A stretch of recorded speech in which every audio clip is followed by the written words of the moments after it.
father fortunately was rescued and he actually lived to be 101. But before he died, he kept saying to me, those fishermen were brave men, they were heroes, they saved us at the risk of their own lives. I think there's a lot going on in the world. I don't think it is, not to sound cliche, but very, very important that people watch this movie. And it just shows that love is human, and all humans should be kind to each other, really, on a baseline.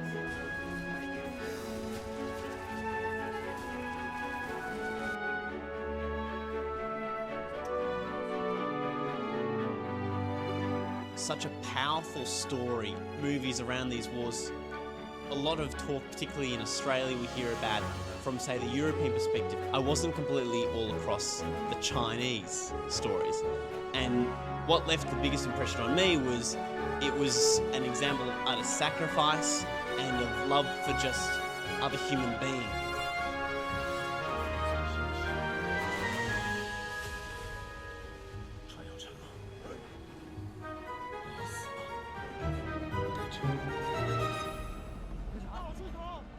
I thought it was a great film for 2025, when global politics is very tense between many of the great powers. We can get on very, very well together when we work towards peace and harmony, not towards competing.